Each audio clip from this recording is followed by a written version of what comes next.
Fumata nera al momento per i lavoratori veneti di Mercatone 1. Al Ministero del Lavoro, presieduto da Luigi Di Maio, è in corso la trattativa sulla cassa integrazione per i 60 padovani e gli altri 90 delle altre sedi venete. Purtroppo per loro l'INPS di Padova, denuncia la CGIL, ritarda il pagamento della cassa integrazione a causa delle ferie del personale di Via Delù. Al Ministero del Lavoro i sindacati chiedono di sapere quale futuro avrà la catena di magazzini che è attualmente in amministrazione controllata dal Ministero dello Sviluppo Economico.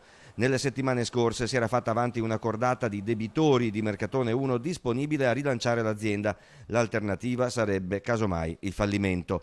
Dopo l'amministrazione controllata della prima gestione e quello della società veneto-polacca Shernon, che rilevò la catena, dichiarata fallita il 24 maggio scorso. In mezzo c'è il destino di 150 lavoratori padovani e veneti di Noventa Padovana, Legnago, Carré e Occhiobello, che, vale la pena ricordarlo, vennero avvisati di notte con un messaggio WhatsApp della chiusura dei negozi.